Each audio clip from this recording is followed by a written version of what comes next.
You're listening to the Vox Media Podcast Network. This is What the Heck with Mike Heck on MMAfighting.com. Now, here is your host, Mike Heck. What the heck? Well, hello there, everybody, and welcome to a brand new edition of What the Heck on MMAfighting.com. I am Mike Heck. Thanks for checking us out this week. Truly appreciate it. As always, per usual, a lot going on in this crazy sport of ours, and we have a pretty darn good show lined up for this week, if you ask me. Of course, the big news of the week that everyone's been talking about, I've been talking about it countlessly with people. We did quite a bit on Between the Links as well. Nick Diaz looking to return in early 2021. The panel that consisted of Jed Meshew and Sijara Sept, not all that confident that this happens. In fact, they believe it absolutely will not happen. Me being more of the positive presence, I'm more in the cautiously optimistic category, but if you want to get our thoughts on it, check out BTL and see what everybody had to say. It's actually pretty funny, and it makes a good amount of sense.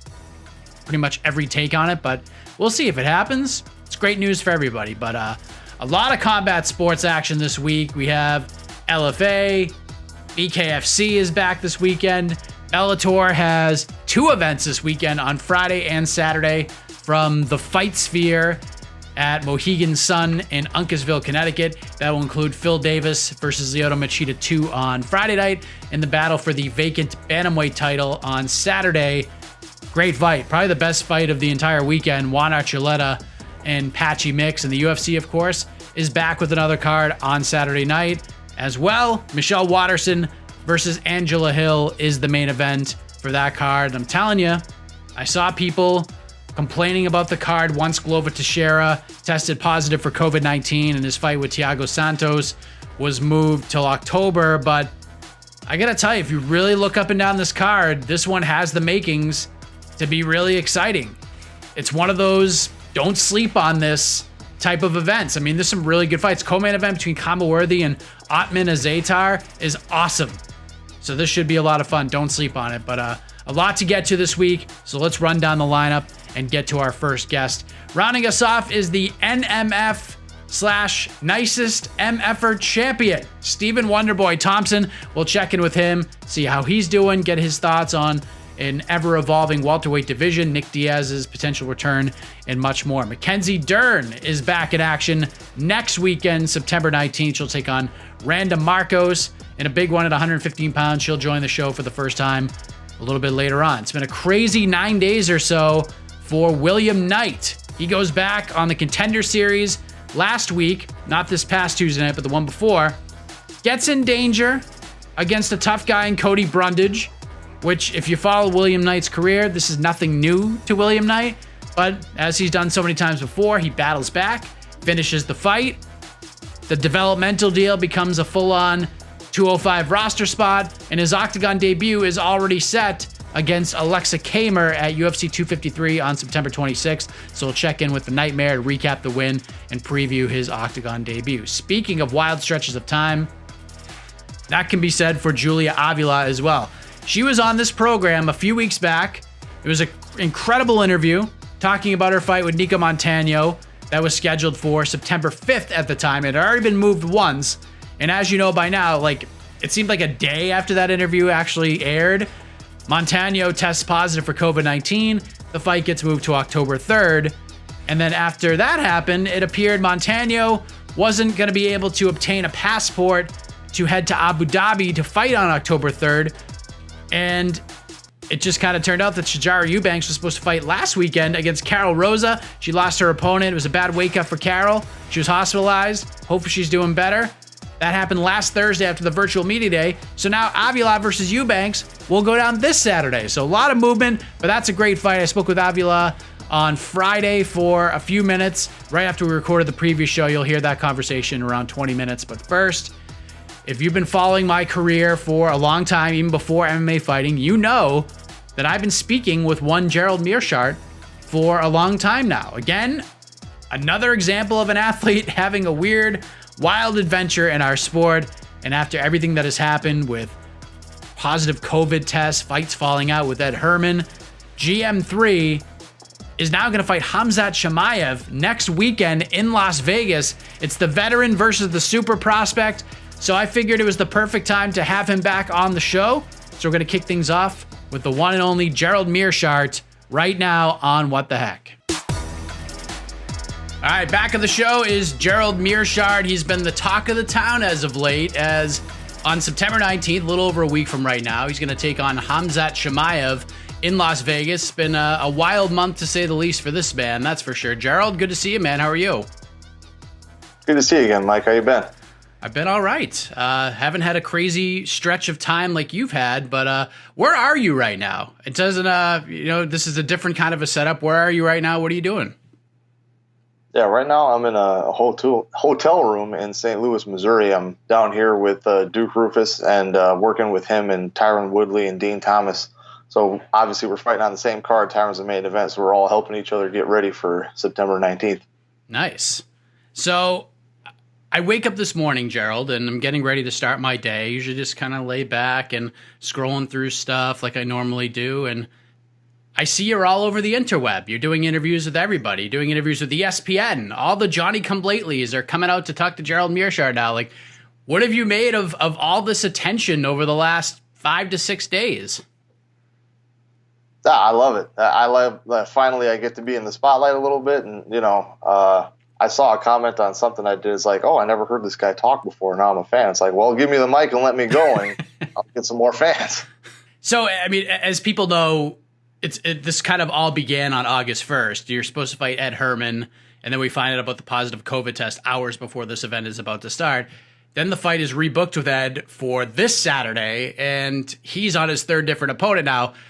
I'm curious, was it precautionary reasons that led to you not fighting this weekend? Because we've heard stories about, I guess, like lingering positive tests lasting for weeks, in some cases a month or more. Is that what happened here?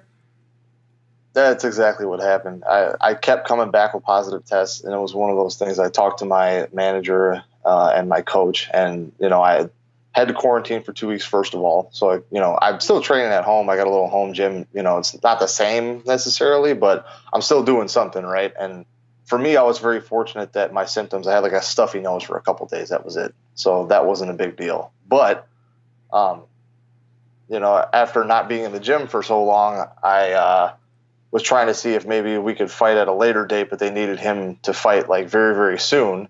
And I was like, well, I keep coming back, even before that, I keep coming back with these positive tests. I don't want to waste my time. I don't want to waste the UFC's time. I don't want to waste Ed Herman's time, go all the way out there, because at this point, all I knew that was happening is that they were still testing people when they got to the venue. So now we're doing testing before they even fly us out, which is very smart on the UFC's part, see if you can figure it out before you even get there.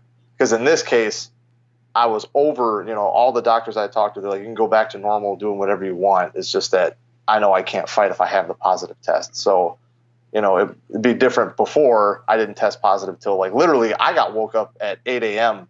the day of the fight. And they were like, hey, you tested positive last night. Run down here. We're going to test you again. We'll have the results back in 4 hours. Hopefully it was a false positive, but ended up not being that way. So here we are. That's craziness. Have you taken other tests since then? Like, are you good to go now?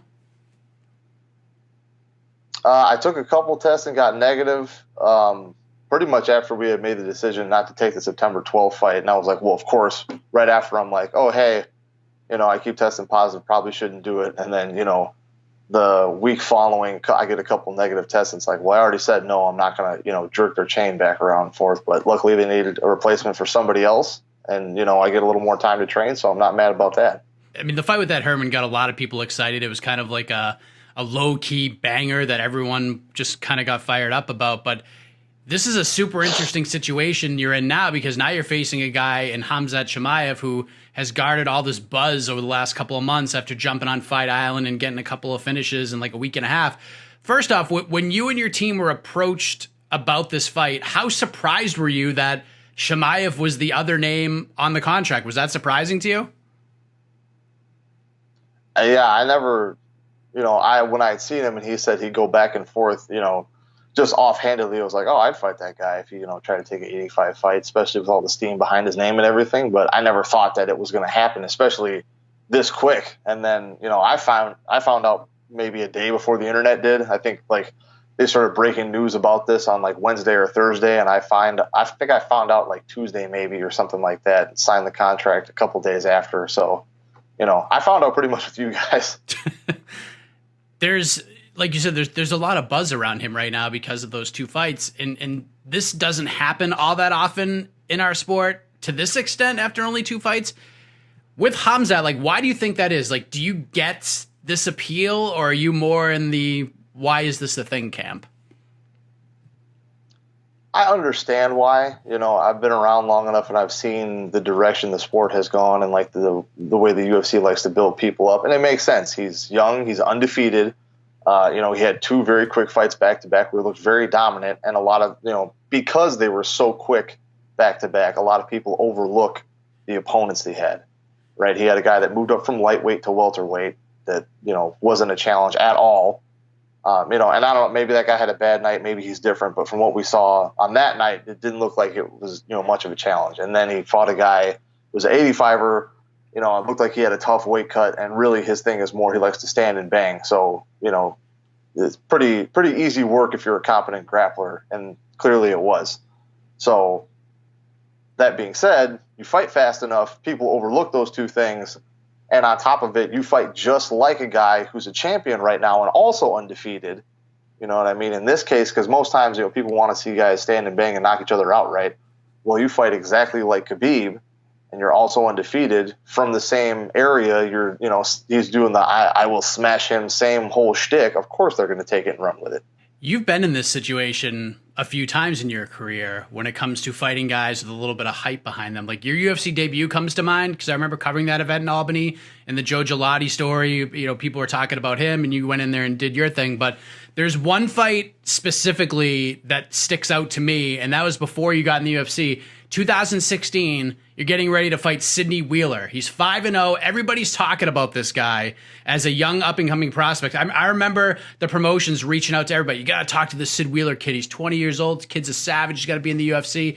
And then you go out there and you finish him in the first round. And then Brendan Allen finishes him in the second round. And then since he's fought you, he's been 3-4. And coincidentally enough, his last loss was in 35 seconds to Khamzat Chimaev in Brave, which is crazy. Like, does this situation feel similar to the Wheeler one, but just like on a bigger scale?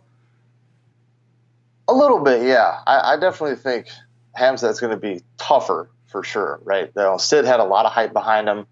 And not saying he was like bad. Obviously, he wasn't like a low-level local fighter. He had some wins at the time, right? But, that next step up is a little bit different. And like I said, we both finished him in the first round. Khamzat finished him in 35 seconds really quick. However, in that fight, Sid came at him and threw his little flurry of punches. He didn't like that.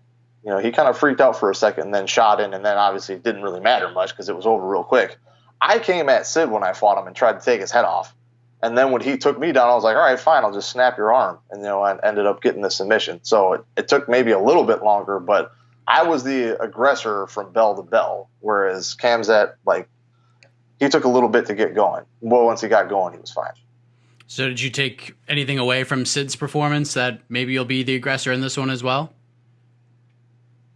Not really. I mean, that's all that kid does, right? And, that's true. Him doing that wasn't really, well, I'm just being honest. True. No, you're right.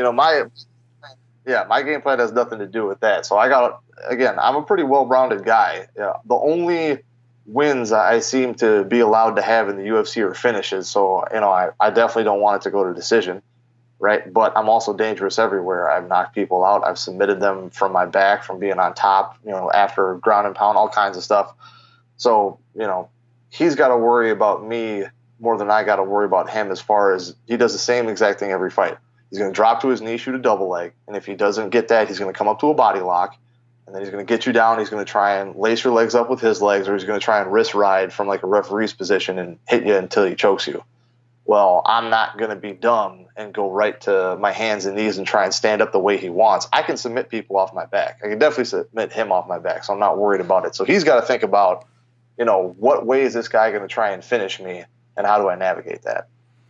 The other piece of the story that you've talked a lot about over the last several days is the fact that Chimaev has a fight with Damian Maia already on the books after he fights you. Now it's going to take place in November. You felt disrespected by that, and understandably so. But on Tuesday night, Dana White is speaking with the media after the Contender Series, and he was asked about that specifically and said, in essence, it's not disrespect. It's just that I'm willing to roll the dice on a guy with that kind of confidence. He can't prove he can do it if he doesn't get the chance to do it. So did you hear or see those comments? And if so, does it make you feel any differently about it? I saw the quote and a little clip with it. So on one hand, you want to be a good promoter. You got this opportunity, right, that you can build this guy up and, in essence, set him on a track to make him a superstar. So why wouldn't you do that? Totally get that from a business perspective. On the other hand, it also kind of sounded like, you ever seen Talladega Nights? Yeah. Sounded like Ricky Bobby was like, just because you say no disrespect, you can't then say something super disrespectful afterwards. It's like, it's not disrespectful, but I'm definitely going to do something that most people consider disrespectful right after. So a little bit of a double-edged sword there. This is going to be your 45th professional fight, which is wild to even think about at this point because I've been following you for a while. The Duran Win fight earlier this year, I remember speaking to you about that. You were fired up for that one. You wanted to kick his ass because of the trash talk. You had things to say even before he made his UFC debut, before the Eric Spicely fight. You were really fired up for that fight. How would you compare this fight with Chimaev to the Duran Win matchup with how you feel internally about it? I'm even more fired up for this one, honestly. I mean, and it's strange too because to his credit, Chimaev, he hasn't really been saying nothing. He doesn't talk that much, right? And he's doing what he should do. He's from a different place. He's got an accent. His whole mystique is don't talk that much. Say the same two things over and over, and then people are going to jump on it as long as you keep fighting how you're fighting. For me, it's a little bit different. But even though he's not coming at me directly, he feels that he can do that. And I know deep down he feels that oh yes, I must use stepping stone to get to Damian Maia. And I'm not cool with that.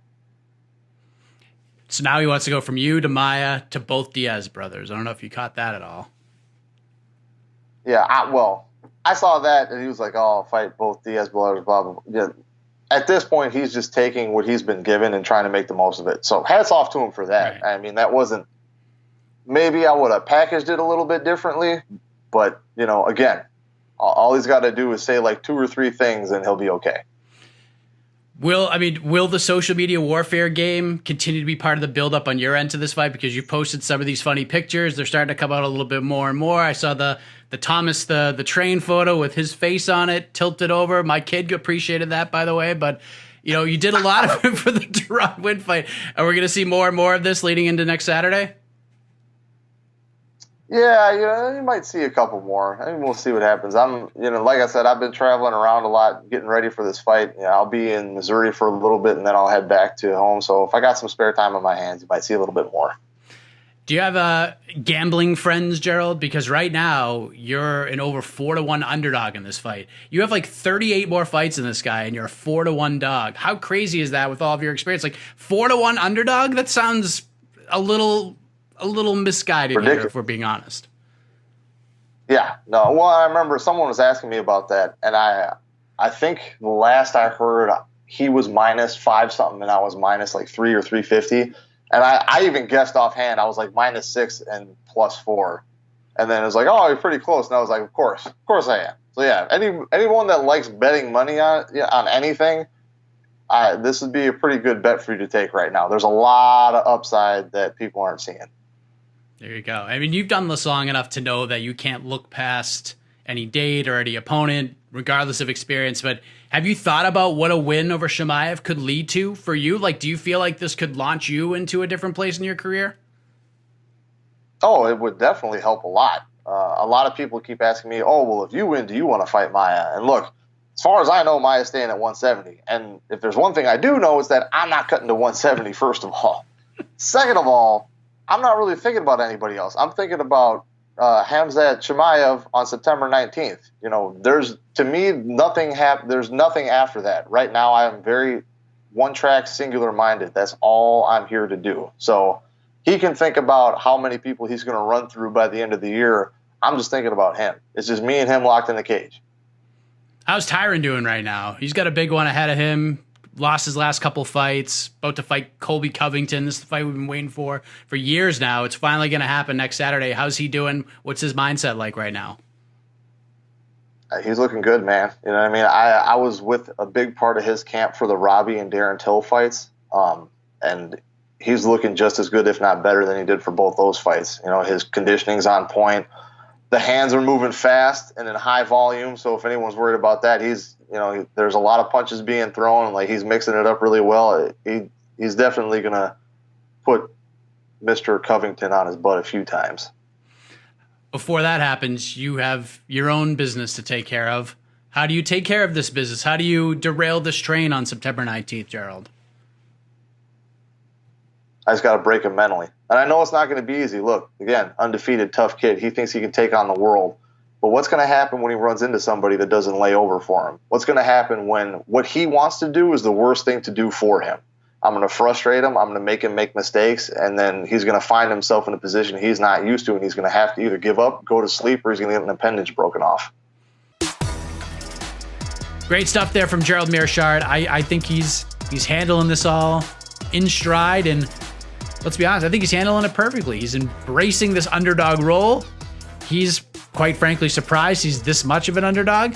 A lot of people, and I think our very own Jed Meshew said this on Between the Links, think Chimaev is just going to destroy Gerald Meerschaert, and I think other people agree with that as well, but I wouldn't be so sure about that. I mean, Chimaev could win. I mean, Meerchaert could win too. This is a great test for both guys, and a very important test for both guys as well, because Khamzat Chimaev already, as you guys know by now, and you heard it in the conversation, he's already got a fight set with Damian Maia in November. So this is a huge one. There's a lot on the line next Saturday night in Las Vegas.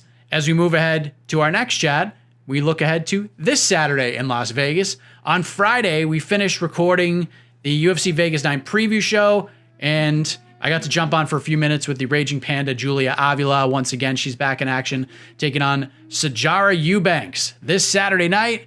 Here it is.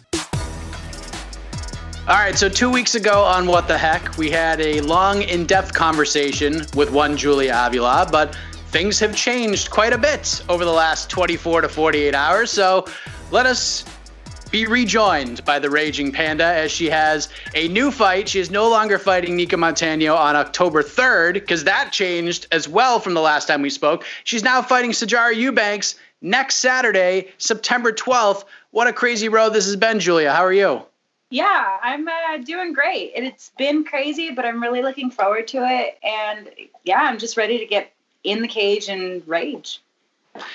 So when we spoke a couple weeks ago, we had discussed this fight with Nika Montano. It was supposed to happen next weekend, I believe. Or was it this weekend that was supposed to happen? This weekend, right? Yeah. So tomorrow. Yeah. So it's Friday as we record this. So tomorrow that fight was supposed to happen. Then like days later, we found out it got pushed to October 3rd. When did you find out that was going to happen? That you were not only getting moved date-wise, you're getting moved to like a different part of the world. You're going to Abu Dhabi now. Yeah. So I found out Thursday before we were supposed last Thursday. And so I ended up, so I found out later in the day, and I took the rest of the day off of work, and I was like, you know what? I'm going to take the weekend to myself. And my husband actually locked up the treadmill. I posted something on my Instagram, like there was a lock on the treadmill, and I was like, we have two of them. But anyways, so I took a couple days to myself of low to moderate working out. And then I got a call saying, for one reason or another, Nico won't fight on October 3rd. And they're like, hey, you want to fight next weekend? Like, okay. I mean, so much for taking a break, right? Wow. This is just so crazy, because one of the questions I asked him, like, are you convinced that Nico is going to make it to your next fight? And you're like, if she doesn't, then, we'll just find somebody else. And that seemed to have happened here. But like, how can you describe the feeling right now? I mean, this has been moved 3 times at this point to different parts of the world, and now you're not fighting here anymore. Now you're moved back up like 3 or 4 weeks. Like, how can you describe like what has been happening to you here? Because this is wild.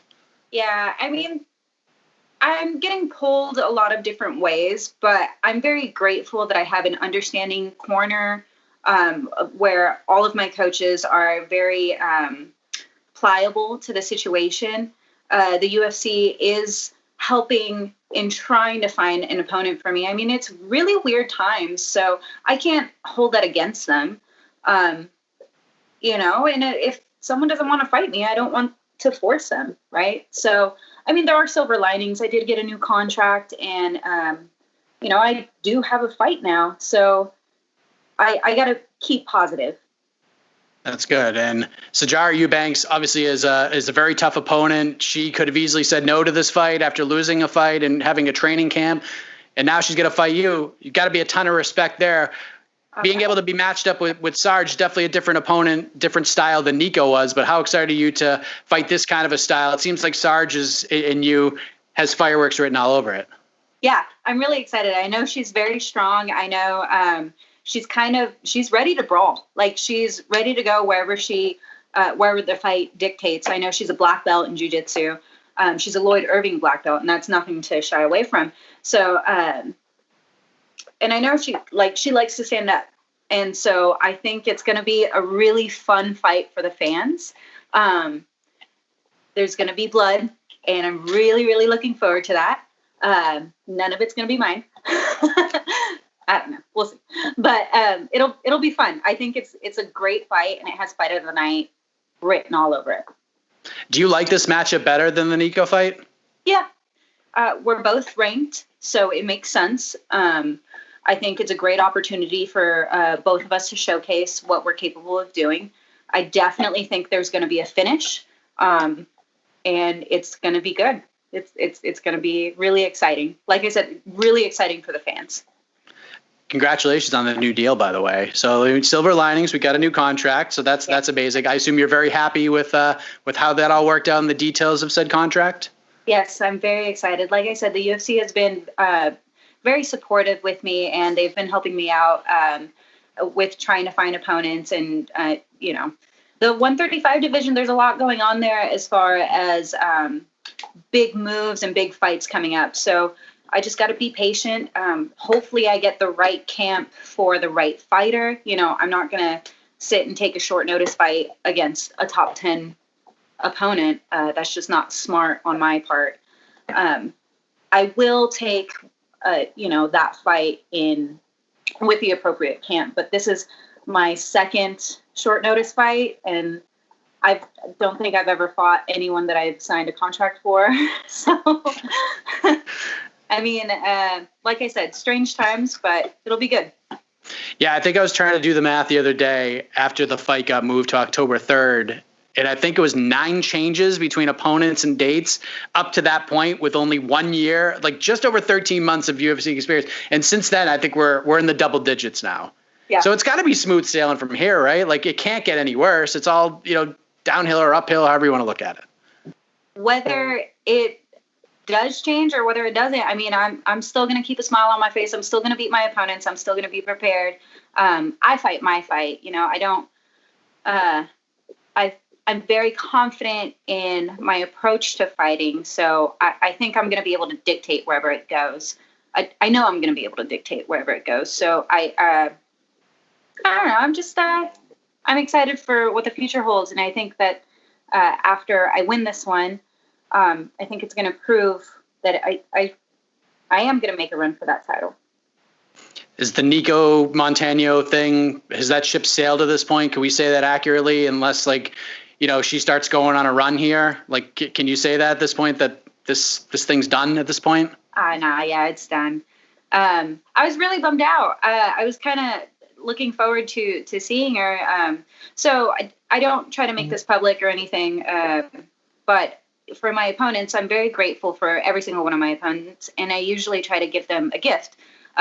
I don't do it at the exchange because I don't want to get notoriety for it. But I bought Nico a freaking ukulele. I mean, it's a cheap ukulele, but I bought her a ukulele. And now I don't know what to do with it. I don't play the ukulele. You can't. I don't know. She blocked me on all social media. What? Why? Well, you don't know. Did you say? Because I don't think you said anything. Like, I looked. I don't think you said anything disparaging. Where maybe she's just playing an early defense or something. I don't know. Wow. That's kind of surprising. Yeah. So, I mean, it's pretty funny. I mean, I'm not in it for the drama or anything, and I'm up a ukulele, so that's cool. Maybe Sijara plays the ukulele. I kind of want to make her like a face mask, but I don't want it to be weird, so I don't know. You don't want a secondhand send a gift to Sijara. I understand. Right. Yeah, that too. So How are the masks going? Are you still staying busy with that? I know you've got like 18 different fight dates to prepare for, so it's probably thrown it off a little bit, but how's that all going? So I just do one-off ones. I make them. I'm not making them in bulk anymore, but I do make them for people whenever they ask for them. And now it's so easy to get one, so not many people are asking for any. But I just recently donated, I want to say 30 to Tenaciously Teal, which is a nonprofit cancer patient organization here locally that one of my friends runs. So yeah, I'm still making them and here and there. There you go. By the way, did you get to use that second treadmill while your husband locked up the other one? I'm curious. I used one of my spin bikes instead. He doesn't watch my interviews, so I made sure to keep it clean and everything, because the way I got caught was he said, "Did you use the treadmill? There's sweat stains around it." And I was like, I don't know. Maybe it was the dogs. There you go. And I see one of the dogs is kind of, we saw the dog right before we hit record here, and I think he's just lounging out right now. Let's see. He's hanging out. Yeah. Oh, they both are. Wow. What are their names? This one's Rebel. Rebel. This one, the little blue one, she's Pirate. Pie. Pirate and Rebel, yeah. Huh? Where do those any significance behind those names, or are you just that's what you felt at the time? He was named after my high school mascot. Nice. And then Pirate, she has a little black patch over her eye, so Pie. That makes a lot of sense. So when do you head out to Vegas? Tuesday. Yeah. Man, this has just been a crazy road for you. I'm glad you got a fight. This seems like the stars aligned in the right way for you. You got a fight in kind of a style that suits your needs better than you've had in your UFC career to this point. So I'm looking forward to it. I appreciate you giving me time and talking about this, especially since we spoke 2 weeks ago for nearly a half hour about all sorts of topics. But your world just continues to change, Julia. I appreciate it very much. All the best to you in Vegas, and hopefully we're good to go here. I'm knocking on some wood for you. Yeah, Sarge is reliable, so I'm excited. I know I'm going to see her there. Always such a delight, Julia Avila. I cannot wait for this fight with Sijara Eubanks. It's one that could certainly steal the show in a pretty loaded card. I'm very excited for that one. But one man looking to steal the show at UFC 253 in a card that is capped off by 2 world title fights will be promotional newcomer-ish. I mean, he did have a developmental deal, but William Knight, what a crazy week it has been for him. Let's check in to recap his big Contender Series win over Cody Brundage. There you go. And preview his Octagon debut September 26th with Aleksa Camur right now on What the Heck. All right, what a week it has been for this man. William Knight gets another victory, an official full-on UFC roster spot, and already has his Octagon debut booked at UFC 253 later on this month. William, how are you, man? Crazy week. I'm good, man. It really is a crazy week. For sure. I mean, besides crazy, like how else would you describe this week? Because it started less than in an auspicious way on the day before the fight with Cody Brundage. You missed weight on your first attempt. You nail it on the second try. Did you know that you were going to miss there? Like, how did you react to that whole situation before you were able to hit the weight there? I already knew I was going to make weight. It's just that I ran out of time. I'm not the sauna situation was just really it. Like, I already knew I was going to make weight. Like, I was still peeing and everything else. So it was really just me running out of time. I went to sleep and fucked up on a little time because my time difference is a 3-hour difference in Connecticut than it is in Las Vegas. So my phone was set a certain way. And that shit threw me off completely. To catch up to 3 hours, it was like, oh, damn. I was 207.5, went out there 206. I could have been 205. I could have went to 204, 203. That's how much water I still had left to cut. So it's not like I sat there and was, oh, I can't cut anymore. I got it done. Like, people in this world need to understand. I made weight. Right. I never missed weight. I made weight. And through a pandemic, I made weight. With being restricted, I made weight. Being almost 260 pounds again because I had no gym. The foods were empty and shelves in the whole nine, and I had to eat what I had to do.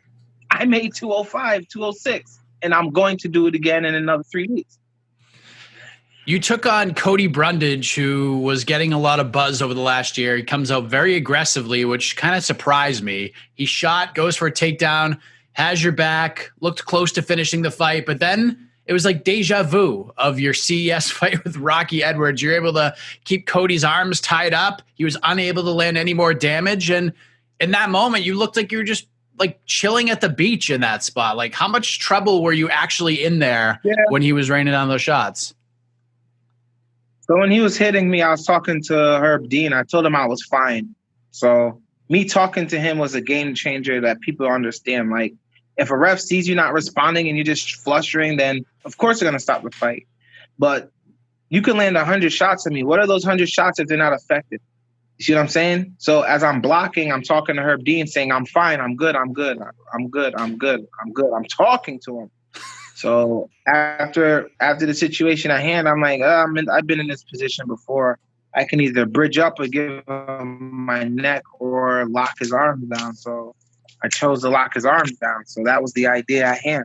So after I did that, I was in that situation already twice, actually. I was in that situation with Jamil, and I was in that situation with Rocky Edwards where the grappling exchanges wasn't to my caliber because they caught me, I would say, off guard. They talk a good game about striking, and then it turns into a grappling match. So it's like, oh, okay. I thought we were gonna stand up for it, but they go directly for the shot. Which was kind of something you expected too, because you're both in a weird way cut from the same cloth, right? Yeah, like people scream, oh, NCAA champion, Division I this, Olympic hopeful that, blah, blah, blah. You can't count me out because at the end of the day, you see where I come from and what I've done. And it's like, what if I was able to go to these colleges? What if I was able to get the opportunities as you did? You can't count someone out because you had the opportunity and they didn't. You know what I'm saying? Like, I come from a family that we make do with what we have. You know what I'm saying? We make do with what we have. As long as there's a roof over my head and everything else, that's what my grandmother cared about, and my aunt and my uncle that was taking care of me. That's what they cared about. So you can't sit here and be like, oh, I was an NCAA wrestler and this, that, and the third. Dude, I wrestled many people in different tournaments from all kinds of levels, and I pinned them. Like, I can keep up with whoever I want to keep up with. I know for a fact that my wrestling, I could have been in the Olympic. I could have been on an Olympic team. People keep thinking that, oh, it's easy to talk about. I know the work I put in behind closed doors. I could have been on the Olympic team if I knew what doors to walk through to get there. I could have been in a Division I school if I understood what was going on, scholarships, the whole nine. But I didn't. I wasn't told these things. My wrestling coach, Mr. Navarro, had brought that to my attention, but it was already too late. Well, luckily you've chosen a different path and it's paid off for you because, you know, you're able to thwart his wrestling abilities. And as you're talking to Herb Dean, you're telling him that you're fine. You get back to your feet. He shoots again. And then you start landing those William Knight elbows to set up the beginning of the end of the fight. I mean, going through the adversity and getting the win, this is like the way it should have been, William, for you. I mean, I feel like this was, in a strange way, the kind of fight that defines you as a competitor. Is that accurate?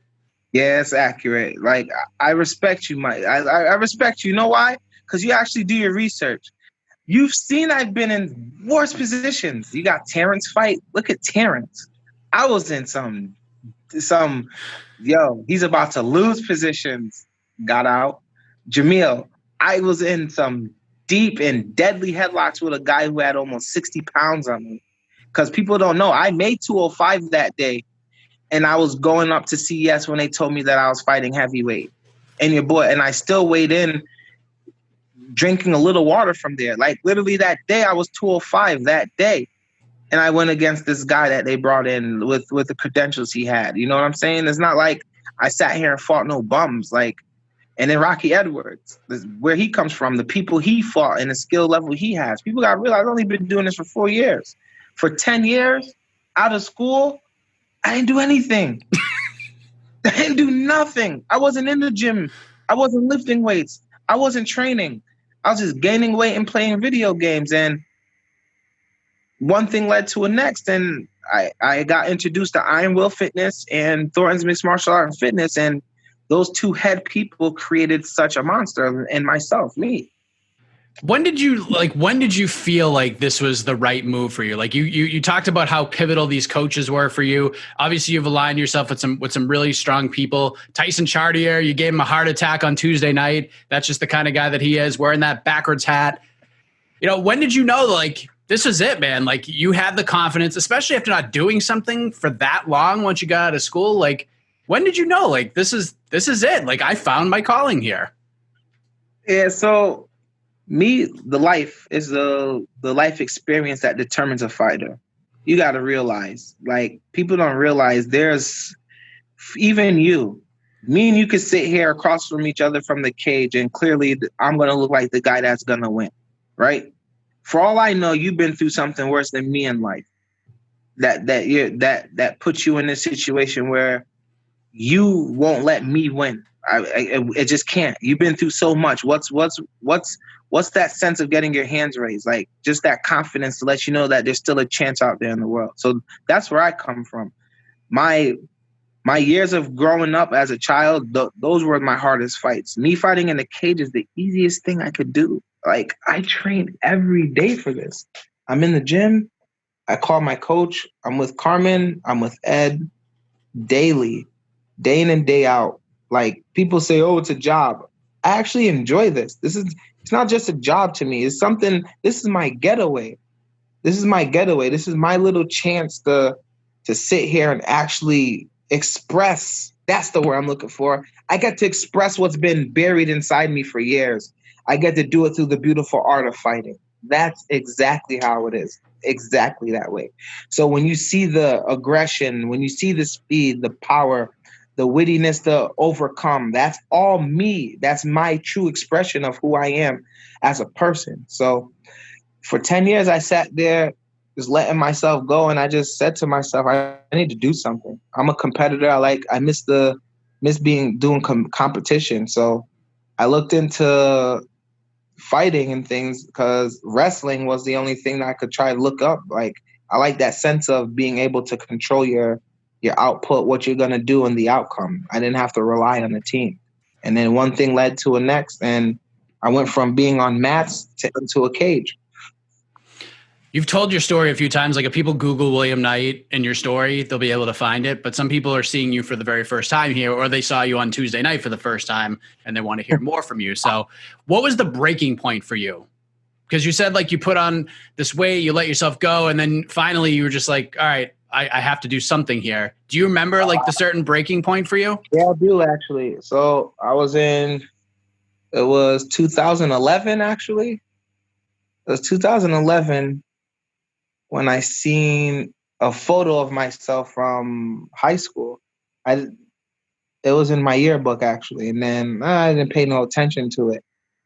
And 2015, 2016, when I was helping move, that same photo fell out of the book, and I'm just sitting there looking at it. And I'm like, dude, look at me on the wrestling team, and smiling with my varsity suit on and everything. And I was just a monster. And I'm like, looking at myself like, how did I let myself get to this? Like, I really was smiling and laughing. I was going crazy for a little bit in my head. Like, that's me. That's me. I'm looking at myself right now. The big difference between being 196 pounds and being 297 pounds, I really sat there and looked at myself, and I told myself in the mirror, like, I looked at myself and said, nah, you got to change. It's time to get back to your old self. And then I said, nah, I don't want to be my old self. Let's be better. And I just kept saying that over and over. I'm like, let's be better. Anybody who watches Dragon Ball Z, that goes deep, man. That goes deep. Trust me. Watch Dragon Ball Z when the first season. Watch the Vegeta saga. Like, listen to how Vegeta is and how he is as a character and how he built up and how he made these changes to himself to become better. That's me. That's why Vegeta is such a character that stands out to me. I have colleagues who are going to be all over that statement, by the way. As soon as you said that, be like, oh, I know exactly what he's talking about. Now I have to go back and do some more research for our next conversation. What was that first day like, man? Like when you said, I'm going to make the change, day one's always the hardest one. You got to get out of bed. And then once you get out of bed, like it seems a little bit easier. Like for me, I hate like running and stuff, but I know I have to do it. So I wake up at 6 a.m. and I try to go for a run, but I put my phone across the room because if the phone's next to me and the alarm goes off, I'll just turn it off and go back to sleep. If I put it across the room, I got to get up and go. What was that first day like for you? Like knowing that you were about to embark on this new journey? I literally cold turkeyed, which I never knew was going to be a big mistake, but I cold turkey. So what happened was I instantly stopped eating junk food. Like, I got rid of my junk food, all that stuff. That same day I ate a salad from morning till night. I was eating a salad. Every time I got hungry, though, it wasn't the every 2 hours or the portion stuff. Like, I was eating a salad.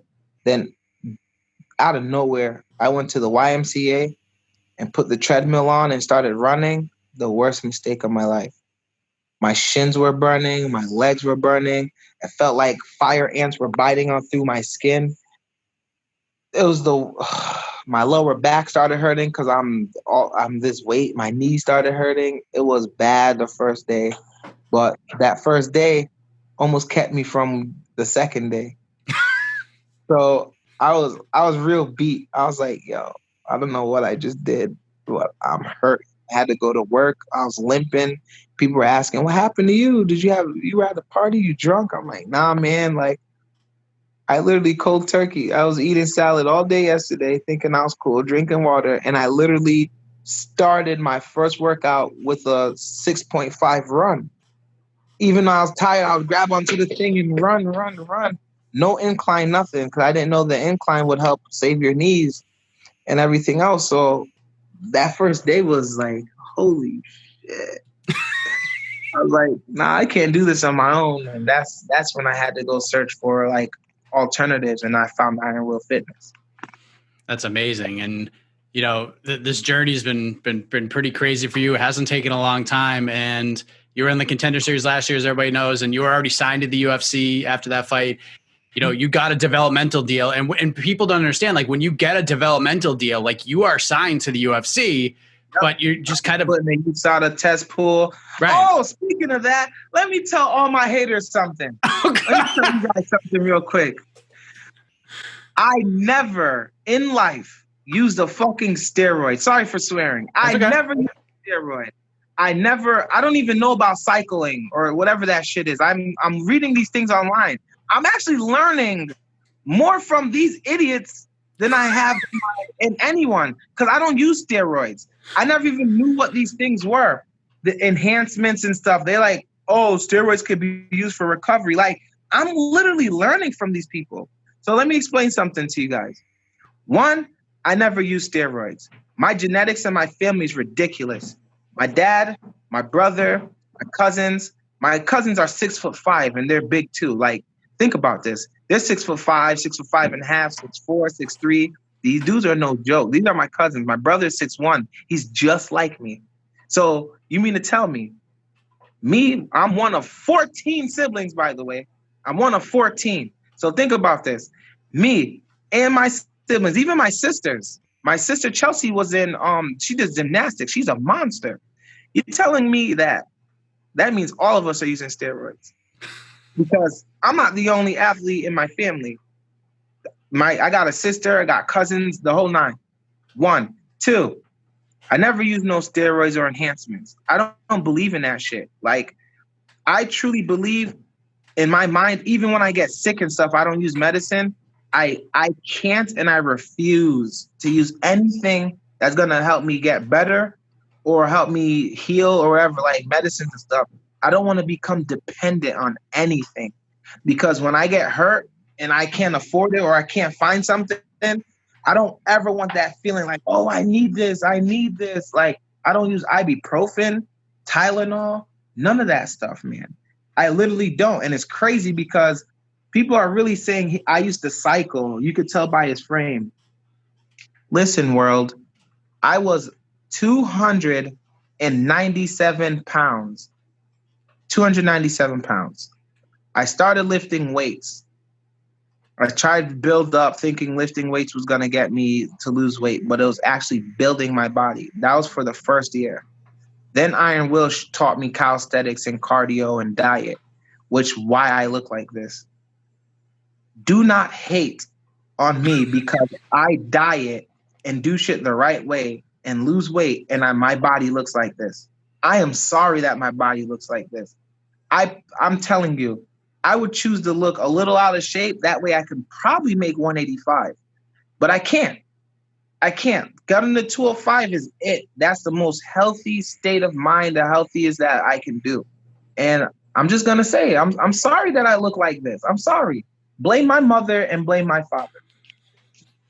Well said. So you're telling me the Knight family didn't come down to breakfast, have some bacon and eggs and a couple of shots of steroids, William? I mean, that's what people think. Welcome to the UFC, man. It's 2020. Yeah. It's crazy. It is crazy, man. It just sucks that the human world can sit here and watch these people put their life at risk in the cage and then sit here and judge them at the same time from a chair, and they're not even doing shit. Like, it's so funny to me because it's like, I'm looking at the guys making the comments. I'm like, bro, let me get you in the gym and maybe I can save your life. There's those people. And then you got the ones that I've been training for 20 years and you could tell by the veins in his arms that he uses steroids. Bro, because I'm vascular. So I'm vascular. I'm using steroids. Oh, man. You guys crack me up, man. It's crazy. I see a bunch of different posts. Like, you guys are crazy. Even USADA chimed in and was like 11 months clean with their thumbs up. Like, like I've been tested 6 times in 11 months. Never once have I had the fear of testing. I can give you guys blood and urine every fucking month if I have to. It's not a problem. I'm in here grinding. If you watch my social media, you will see exactly why I look like this. But hey, it is what it is, man. I just want to get that out there, you know? You're on their radar now. That's what happens. Now you're in the UFC. People have to find something to hate. So it's pretty wild. So we're all watching the UFC Vegas 9 broadcast on Saturday because we knew as soon as you got the finish over Cody Brundage that you were getting the full-on treatment here and getting into the octagon for your next fight. And we're watching the card on Saturday, and we get this announcement that William Knight's going to fight Aleksa Camur at UFC 253 on September 26th. When did this start coming together, William? Like, you just fought on Tuesday. When were you offered the fight, signed the contract, etc.? Bro, I've been wanting to fight that dude since he fought. I know. Fabio.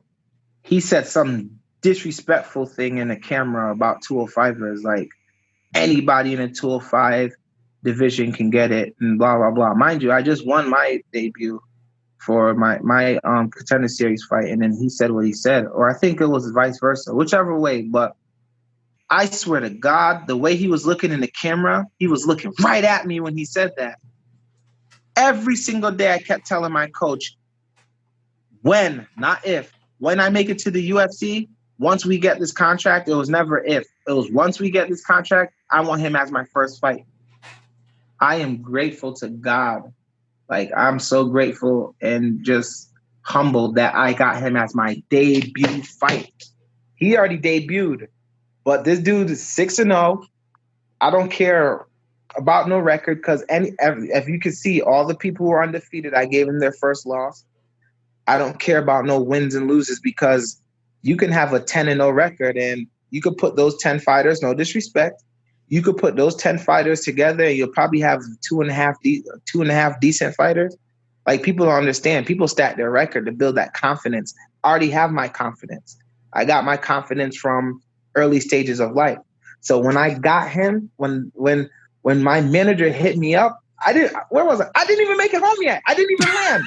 Actually didn't even land. The second I landed, the text came through the phone, call me as soon as possible. And it was like, boom.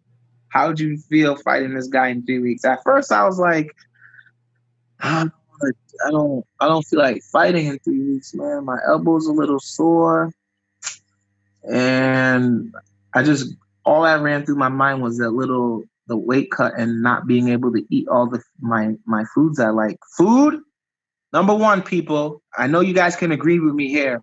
Food is the devil. Food is the devil. Nobody told food to taste this good. I don't respect food that tastes good and it's not good for you. That sucks. But back to what I was thinking, I was like, man, I'm not gonna be able to eat my junk food. I'm looking like, yo, I got food I want to eat, things I want to do, family events I want to go to. Then he told me the name. I swear to God, my whole demeanor changed. I was like, yo, I'm ready now. Let's go now. I'm ready now. I'll cut weight. When is the fight? I'm ready. Let's go. Dude, I'm ready right now. I'm in Iron Will right now. I'm literally in Iron Will Fitness right now. Like people look, I'm in here right now. I'm in the gym now. I just finished doing a crazy session in here, man. I woke up 6 o'clock this morning, came inside of here in this facility, and I came and put in work, man. I'm ready, bro. Like, yo, I'm 217 right now. I can make 205 today. I'm ready right now. That's how happy I am about this fight. And I guarantee you I won't let the people down. What'd you think? First fight, I mean, not only do you get the guy you want, but you get to do something that you told me you wanted to do before. You wanted to travel the world and see new places. And now you're going to see freaking Abu Dhabi in your first fight too. Like, what do you think about that?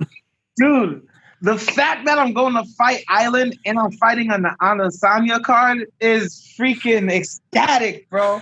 Like, it's ecstatic. Like, I can't explain it. But it's just...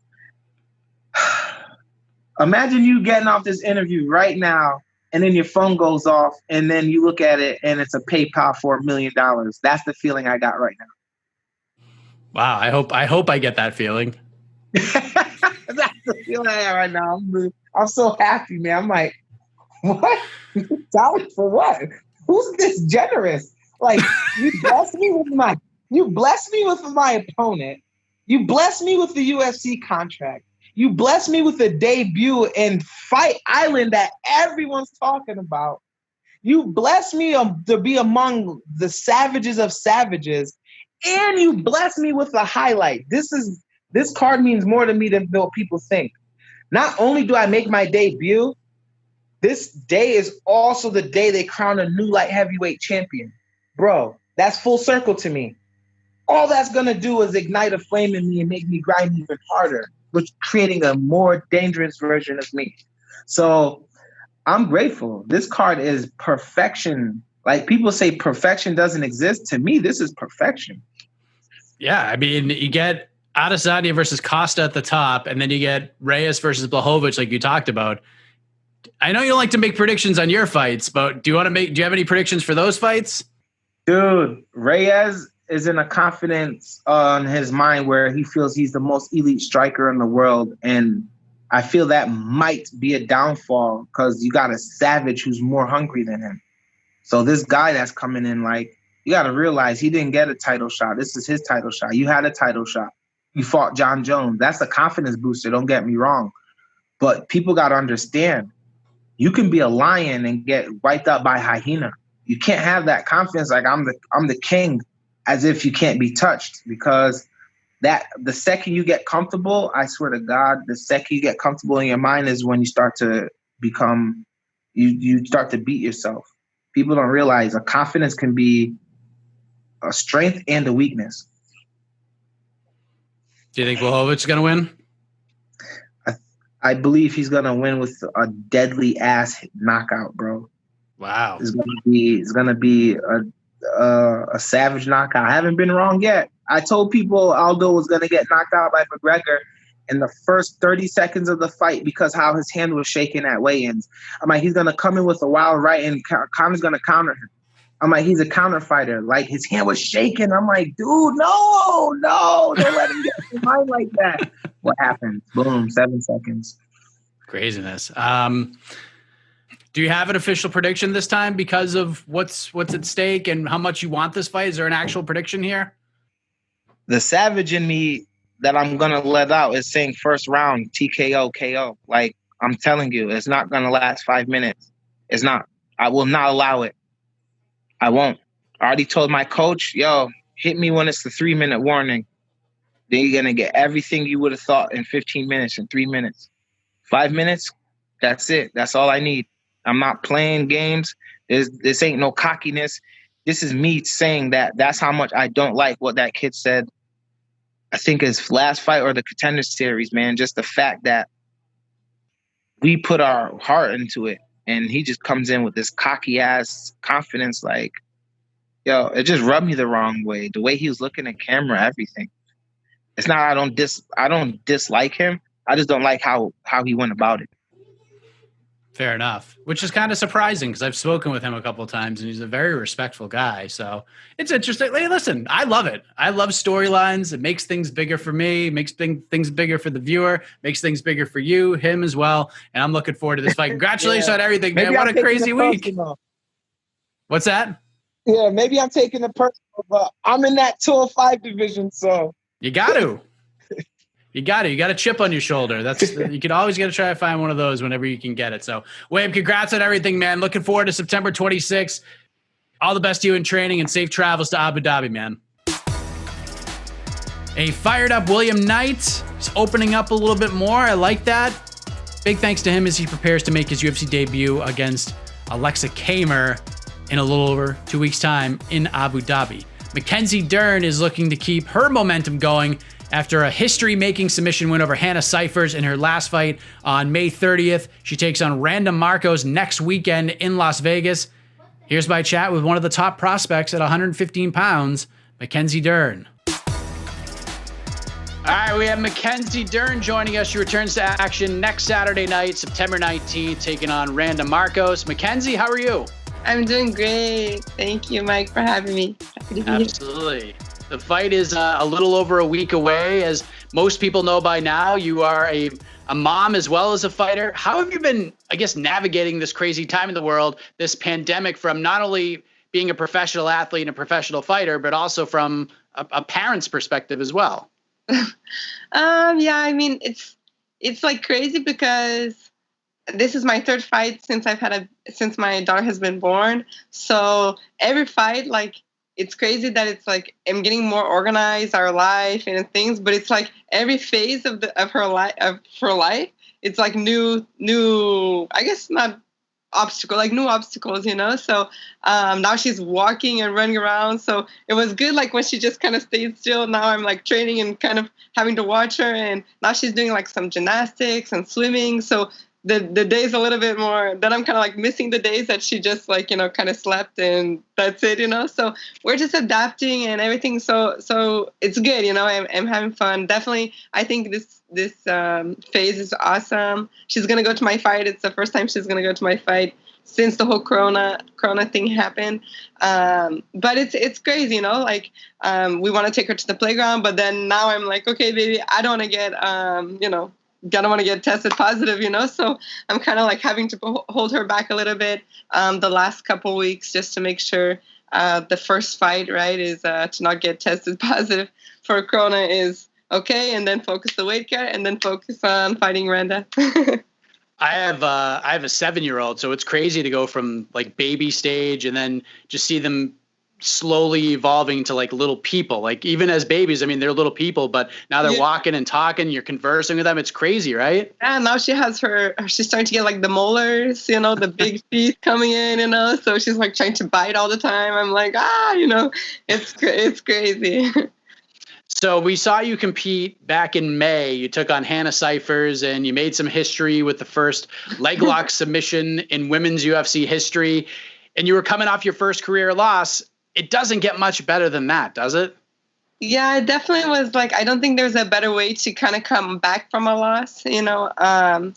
And like before the fight, Dana, he was in there like kind of like not before the fight, but the day before after the weigh-ins, he was kind of giving a pep talk to all the athletes, you know, just saying like, man, we're the first sport back on TV, you know, happening, you know. So it's like, man, okay, so even though there's no crowd, it's like, man, it's almost better than like pay-per-view and all these things. Just everyone's watching, you know. It's like tons of people are watching this. So I couldn't be happier to be a submission. You know, I think another girl, Ariane, Lipsky, she got a leg lock maybe 3-4 weeks later, so like I barely made it, so I'm really happy that to come off a loss and kind of to have everyone watching right now, because everyone was at home, obviously. Now things are starting to kind of go back to normal, and be like a leg lock. I'm a jiu-jitsu girl, so it was really good to be able to come back from the loss like that. Like, okay, I'm still in it, guys. I'm still in it. Like, let's go, Was it kind of a different approach going into a fight coming off a loss? Like, and you've competed in the jiu-jitsu world for such a long time. It's not like you've never lost before in competition, but, in the MMA space, was there more motivation this time around, or did you kind of treat it as just another night in the octagon for you? I felt a little bit more pressure, definitely more pressure than jiu-jitsu. I felt like, I like seeing people, because it's not like, oh, I'm going around looking like people are like tagging you, and like people say like mean things and they tag you and put, you know what I mean? And you're like, man. And people are just saying like, oh, if she doesn't win this, then she's really, never coming back, and so it was kind of a lot of pressure, and just, I was kind of like at the end of my contract with the UFC, so I really wanted to get a good impression, and I think was kind of like a personal thing too, like, okay, I came back early, 4 months. For me, I didn't feel like it was early, but a lot of people thought that it was early, so I really just wanted to show, like, even though maybe I had that loss, and even if I was to lose to Hannah, I still felt I was meant to be there, so I really was just kind of feeling some pressure, like at least to do a good fight. And of course I wanted to win, so the leg lock was just extra, so I definitely felt a lot more pressure though than jiu-jitsu. I think just the fans and media and even the UFC, it's a hard world, like just cut, the fans are like, okay, you don't have it anymore. And you're like, man, that fast? Because so you have a new contract now? That was your last fight, so now you get a new one. Yeah, it was actually like this was with Randa was the last one, would be my last one, but after my last fight we renegotiated for a new contract. So now I got some more fights in, so I'm excited. There you go. Congratulations on that. I assume you're happy with how this all played out? Definitely. I think that the leg lock, was a great way for me to be able to negotiate better. And I'm really happy with how it worked out, and I'm excited for the new things that we're gonna do with the UFC. Well, good for you. Mm-hmm. So that fight took place in May. It was, like you said, it was the first Apex show during this crazy time in the world. And that was around 4 or so months ago. And I know you wanted to turn things around very, very quickly. Still, in any era, this is not a long layoff by any stretch of the imagination. But Hannah's fought twice since then, which is crazy. Are you happy with like the length of time between fights, or are you hoping to get back in there a little sooner? It's like I was wanting to get back sooner. It's funny actually. Like my post-fight interview, I'm like, okay, I'm feeling good, and just all that adrenaline and all these things. Of course, even if I winning or losing, I want to try and fight again this year too. I've always been used to fighting like 3-4 times a year. So, and being off the pregnancy was a long time. I was like, yeah, I'm ready to fight, And then they called me like, hey, do you want to fight Randa in 2 weeks? I'm like, oh no, wait, let me think about that, let me train for this, and I was sore, Hannah got some good on the clinch work, some, I don't know if it was elbows or knees or something, I was sore, so I'm like, no, okay, maybe not that soon, so maybe I started wanting to get back too early, and now, and then I'm like, no, give me like 4 weeks, 6 weeks, and then they end up pushing it more and more, and man, now I couldn't be happier. I think it was good, and I think I'm a little bit too anxious all the time. And I think was really good because now I just feel like I was able to train so much more. And, I got my camp kind of was a little bit mixed up, and now it's a little bit more organized now. So I think everything ended up working out for the best, and I'm able to fight. Randa's a tough girl, she's not just a girl I'm going to say like, hey, let me fight in 2 weeks. She's a tough girl, and I definitely want to use this to show a lot of improvements and stuff like that. And with 4 months, man, I improved so much, especially with the coronavirus happening, just in the gym, and doing my best.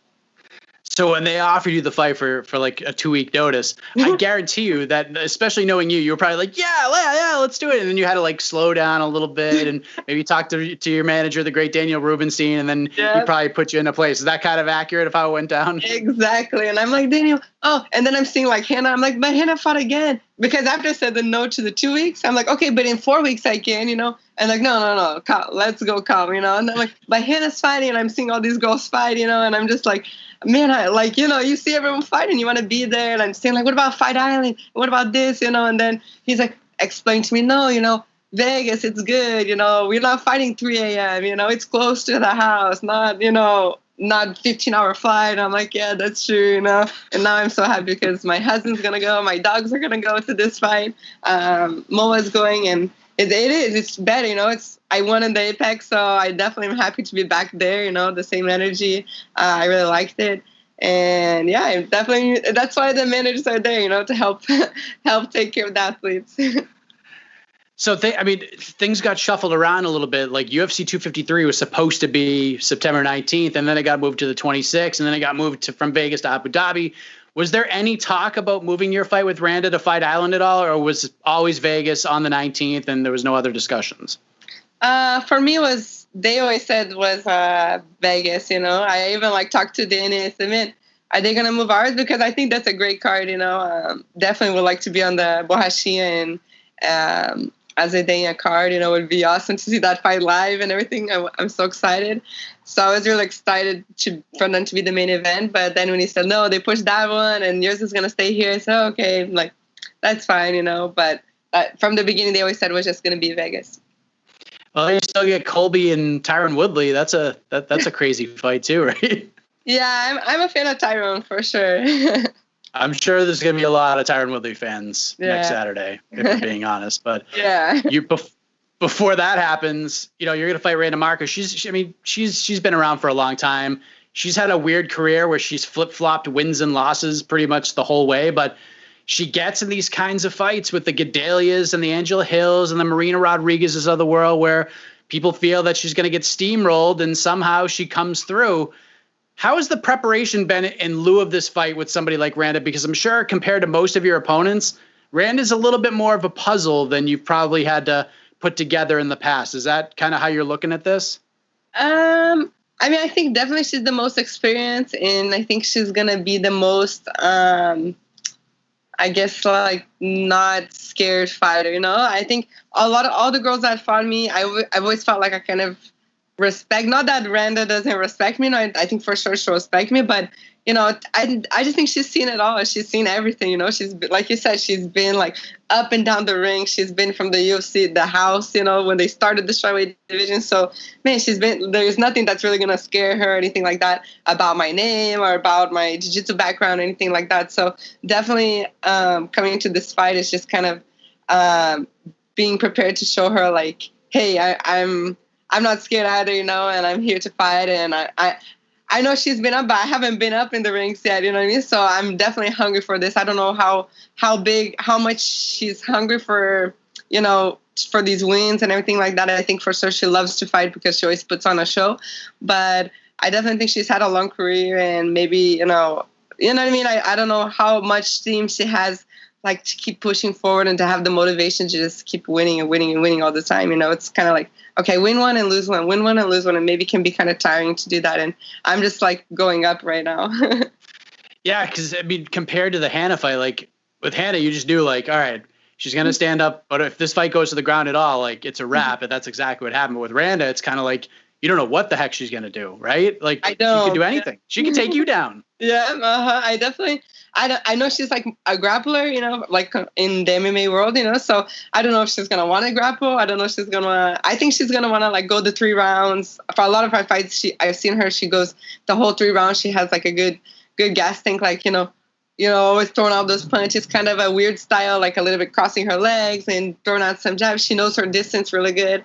Like I said, she's so experienced. Those are like things I'm learning to do now, you know. It's like find my distance and learn my range and how to, you know, see everything. So it's definitely going to be a great fight, I think, to see where I'm placed amongst all the girls, you know. Well, you're working with the right person to learn about range and distance, and that is with one Jason Perillo. There's always changes made between every fight, but I did watch your interview with a good friend of mine in the industry, James Lynch, and you know, you told him that you moved and started working with Jason, who obviously it's a perfect guy to work with in the striking game. But For those who don't know, and I know you've talked about this before, I mean, you have a great relationship with the team over at Black House, but the striking coach over there and your husband got into a fight. Like, did I hear that right? Like, what happened there, if you don't mind me asking? Yeah, I mean, Black House, man, they always have the academy open for me. All the guys, man, even just like I've been 2 weeks with Jason, I'm like already missing the guys. Like, man, I miss like from the amateurs to the pros, just everyone's so hungry to win and help me out so much. So I'm definitely always going back there to visit them and say hi and train and do sparring sometimes. But yeah, just my ex-coach, Juan Gomez, I don't know what happened that he called us to go to the academy to talk. I think he wasn't happy with bonus and stuff like that, like money-wise, for my last fight. And basically, I always like ask my coaches, like, hey, during camp, if you have anything, just talk to my husband, Obviously, at home, me and him talk about everything, so we're the same person, basically. But when I'm in camp, I don't want to have to think about it, I don't want to think about money or, coaches or anything like that. Just let's just talk about training. So my husband talked to him, and my husband's like this surfer guy, totally, good vibes, Afro, definitely not the fighter style. And he went to go talk to him, and he's just like, no, if you want to come to the academy, come to the academy and we'll talk, and hung up. And we went to the academy and just like swept dirt onto my husband, pushed him, and then obviously my husband pushed him back, and then they just went into a fist fight. And I'm just like, yeah. And it wasn't like a brawl, crazy brawl. It was like a street fighter, technical fist fight, They're like back and forth. My husband's like doing like feints, and I'm like, man, where's he learning all this? It was so crazy. And my dad is there, so because we were gonna have training, so they were like teachers and students, like other training partners, and I think they both kind of thought that they were gonna like separate this fight, and everyone's just kind of like, hey, one-on-one, like let you go. My dad's there like trying to coach his son-in-law, It's like, okay, turn to your right, you're doing good, and they're like, boom, fighting, and my husband did so good, and like, man, as soon as I saw that, like, man, my coach attacked my husband, like that just finished for us. I love like Black House and everything they've done for him, but like with that coach, I can't work with that. You know what I mean? It's like to attack, no matter how much, I don't know if you're mad about it because your bonus wasn't high enough or whatever, like you just can't attack someone, especially when my husband's so humble and like with water and keys in the hand, like, hey, can we have that talk that you asked me to do? It's like, man, I don't know what happened. So until today, we don't know exactly what pushed to that level. But yeah, like I said, it was about 2 weeks ago. So even though it's in the middle of the camp, like, man, I just feel so much at a better place. Like Coach Pat from Ruka, the Ruka gym, Pat, they just opened their arms to me and accept me. And I just feel like in 2 weeks, I've gotten so much better too, So it's like a blessing in disguise. That is one of the most wild stories I've ever heard. That is so crazy. I assume... I wonder if that's happened more, but people just don't talk about it, But it's like, man, we did nothing wrong, so we have nothing to worry about, It's like, man, there's nothing to hide. It's just, I'm almost like, man, I can't believe my surfer husband had to like go through this, I felt bad for him, I'm sorry, baby, they had to go through this, but he's like, no, I love you, baby. I'll do anything for our family, and that's just like, oh, I love you so much. Wow. Yeah. Unbelievable. So I assume the rest of the coaches at Black House understood your decision to leave. They were probably like, yeah, we get it. Oh, yeah, for sure. I mean, from what I heard, I don't think he's able to coach at Black House anymore. I think he does his own thing. But yeah, like we said, he learned from Black House. He always says like, man, the doors are always open for you. And so I'm just because it's getting close to my fight, I'm just focused on my training at Ruka, but I definitely after the fight, I'm going to like go and visit them and everything like that. But just want distance from my ex-coach, don't want to be involved in anything like that. So, yeah. Well, I mean, sometimes a change in location leads to like a change in perspective mentally too, like things you didn't know before or things that you may have been taught may now be presented to you in a different way where it opens up and you're like, oh yeah, that's what you meant by that. Like you can learn a lot as you're going through right now in a short amount of time. Is this just been a huge eye opener for you working with guys like Jason and these coaches? Oh my gosh, so much. You have no idea. It's like, it's just crazy how much information, how much, like open eyes. It's a different style, totally different style of coaching, of me learning and everything, different energy. So it's just kind of like, wow, really opened my eyes up to like different things that maybe I wasn't seeing that I was doing wrong, and like things that now little details that he gave me that like just helped my striking so much more. Like I feel way more balanced and way more, I guess not throwing so much, like leaning into my punches. I'm way more like set foot. And like just today we're at training, there's like Luke Rockhold and Cheeto Bear and Scott Eastwood, and just all these guys. Alan goes, there are all these people at the training, and we're just all exchanging information and having fun. And Coach, Perilla's there just helping me prepare. Tomorrow's my last sparring day, so he like helped push me, and it's just a good energy. I'm really opened my eyes to so many more things now. This is an interesting revelation, because for anybody looking at this fight on paper, most people see it as if you get it to the mat, just a matter of time. But Randa has that savvy, she's got that grit, and she's pretty darn good on the ground herself. But do you feel, because Randa has that name and is tough on the mat, that there could be a lot of striking here? Like, maybe you surprise some people and knock somebody out on next Saturday night. Is that what you're thinking? That this could be a lot of punching and kicking here? Definitely. I mean, I definitely don't want to take too many chances standing up. Even if I'm feeling great standing up, you just need to hit the spot and that could finish the fight. I definitely feel 100% more comfortable on the ground, but I definitely see a knockout could be possible, because what's more surprising than a jiu-jitsu girl like knocking out, like all of a sudden got that power and has like the right technique, and just everything hits the right spot. So it definitely can be a big surprise, I think, to people if I'm able to knock out the fight, and I think it's definitely a big possibility. And I know that Randa is going to come to try and finish me too. So it could, I don't know if she want to go to the ground. So, hey, I'm training so much my wrestling. I'm trying really to get my takedowns way better. But if she just keeps defending, I'm not scared to be standing up either, and definitely will be dangerous for sure. Do you feel either way that people are going to be like, wow, Mackenzie Dern's stand-up has gotten so much better?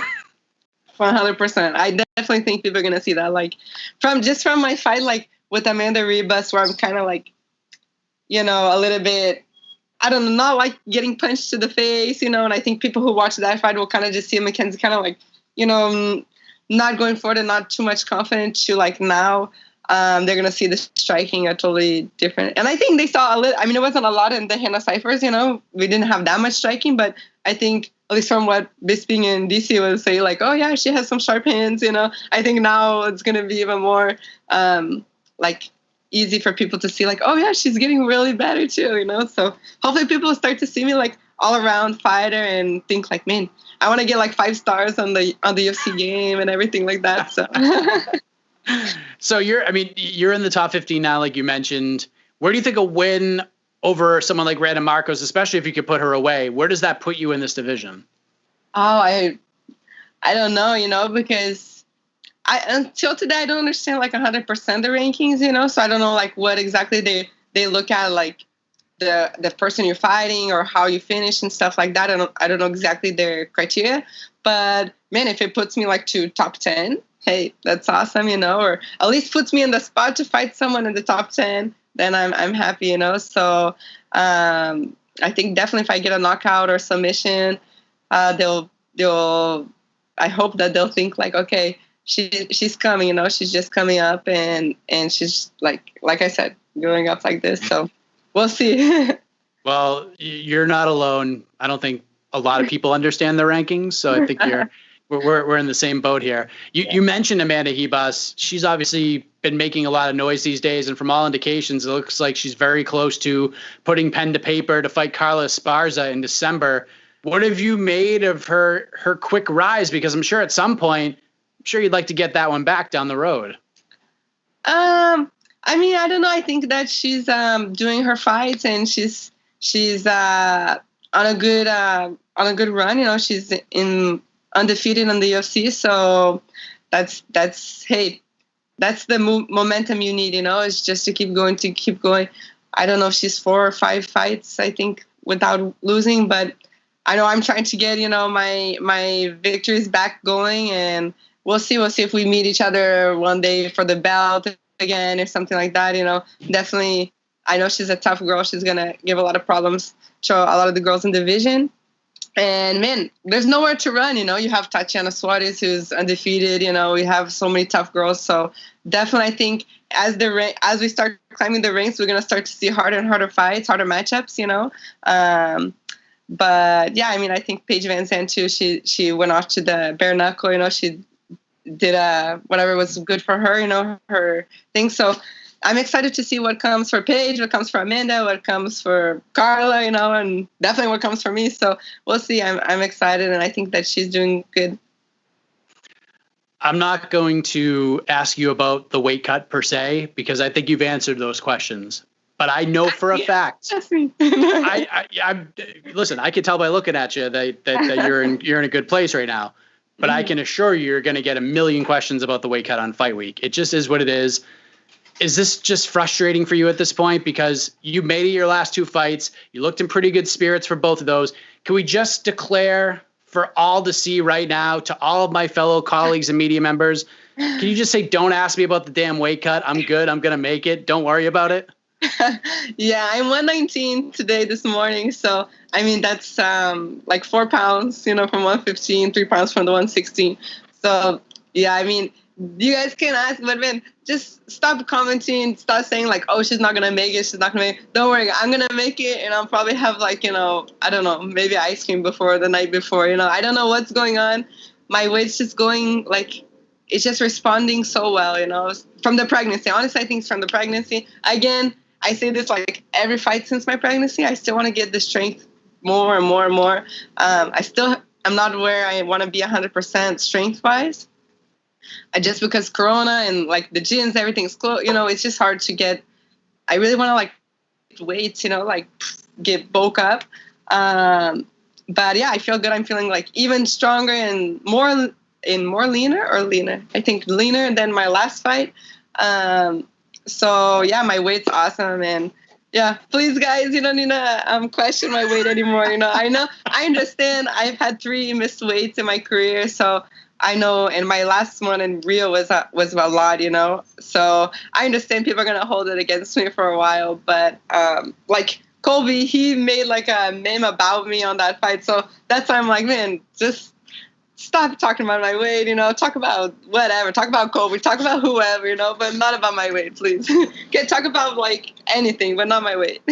119, you're going to make weight before you get off the plane at this point. I need to eat, otherwise I'll be too light. That's really what we're doing, I mean, whenever I finish the training, if I see my weight's down too low, I'm eating a little more, yeah, it's just, I don't know why. I'm hoping that of course, I stopped breastfeeding for my last fight because Moa, she couldn't go to Vegas with me. So that was basically the cutoff that we stopped. So that was in May. I don't know if the hormones, when they start to, balance out, if things will change. But man, I'm eating good. I'm eating, secretly I'm eating some ice cream sometimes, and stuff like that. I'm eating a lot. I'm not eating little stuff. I asked Charles from Trifecta from the UFC, to send me some protein, some creatine to bulk up, So I'm taking these things that are they say retain water and stuff like that. It's just, I don't know what's happened, but I'm feeling good. We can tell. It's a different thing to be able to fight and not worry about your weight, Yeah, 100%. You look in a great place right now. Obviously, I think we're all looking forward to this fight. It's a good test for you on the way up, like you said, in this 115-pound division. But it's been a crazy camp for you, it sounds like. So I'm sure you're just ready to get in the octagon and just fight at this point. But thank you for the time, Mackenzie. All the best to you next weekend and safe travels. Yeah, thank you so much. I appreciate it.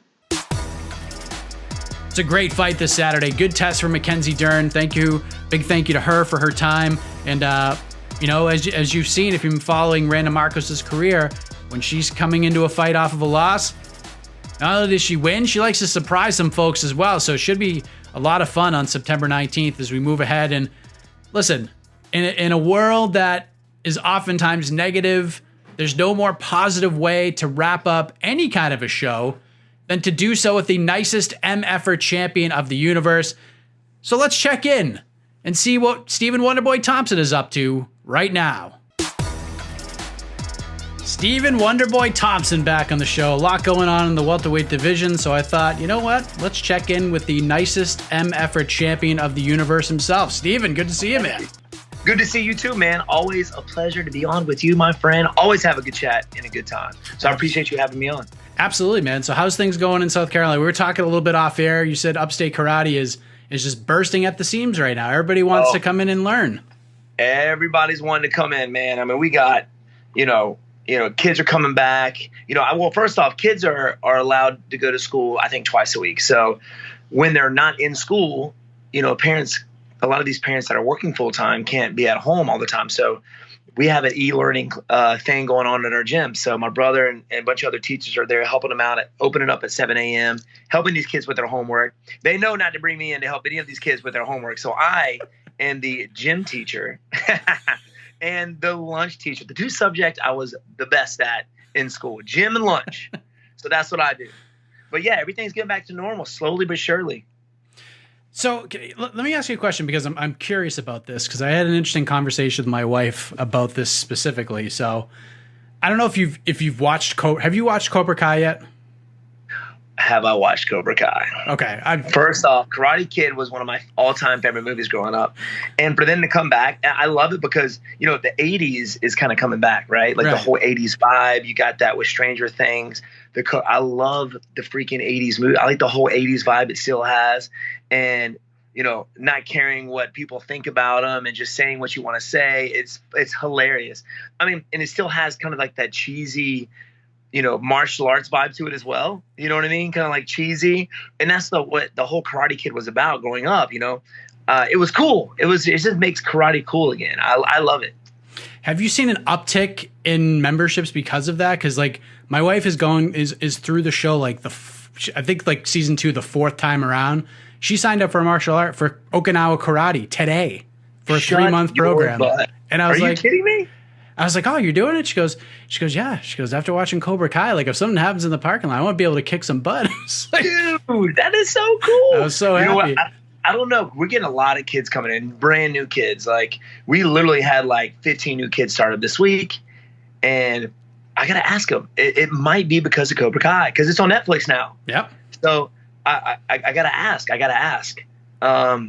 Cobra Kai's making karate cool again. I love it, man. And your wife started? That's hardcore. She starts tomorrow. First class tomorrow night. Tell her I said kick some behind. All right? Train hard.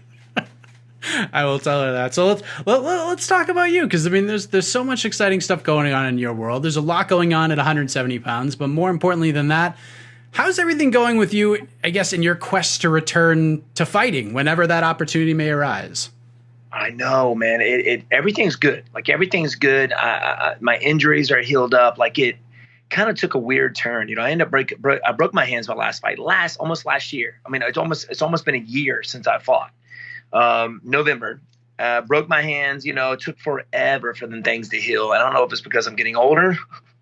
I don't like to think that, but you don't get good circulation in your hands anyway, so it just takes longer to heal. And then I was looking to make a comeback. May, June, and then COVID hits, and then everything's shutting down.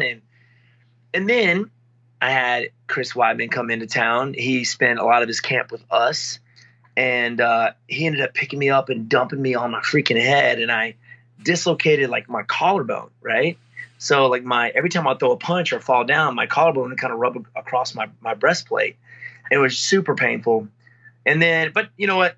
Everything's fine now. I am on a quest right now. I don't know who I'm going to fight, but I am ready. I am itching at the bits to step back out there and do it again for the fans, for myself, for you, man, for you, and for Cobra Kai. And for Cobra Kai, that's right. William Zapka needs to see you fight. William Zapka, exactly. Johnny Lawrence needs some Wonderboy right now. Oh, I love it. So good thing Chris won his fight after dumping you like that.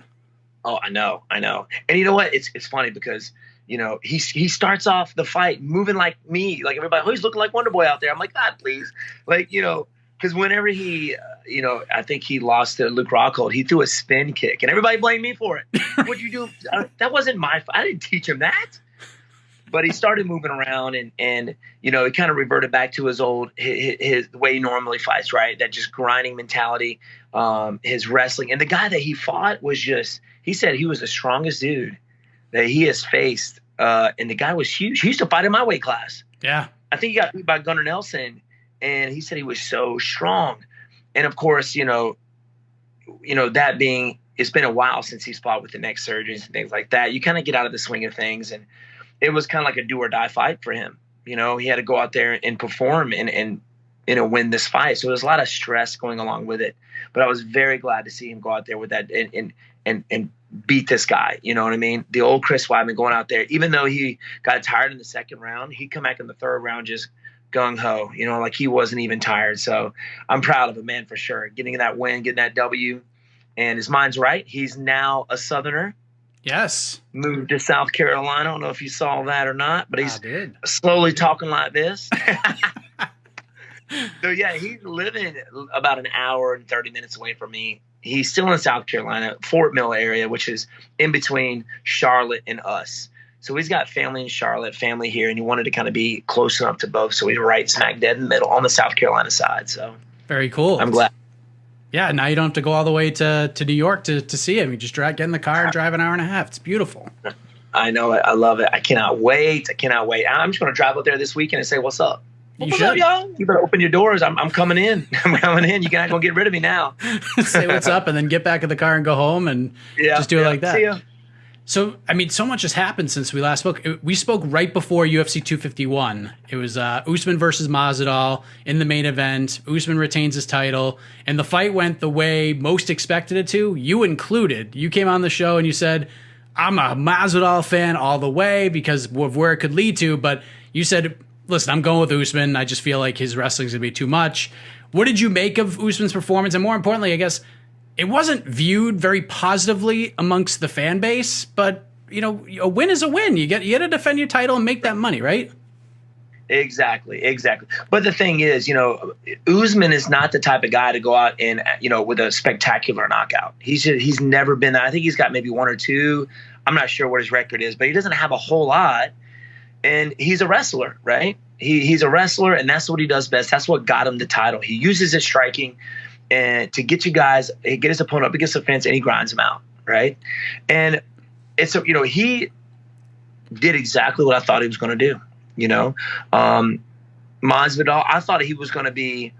I knew Masvidal has made some improvements, and he defended the majority of the takedowns against Usman, which surprised me. Him being a smaller, a smaller welterweight, he defended the takedowns fairly well. And I know he kind of fatigued there at the end. I know he was coming on to this fight, but kind of last minute.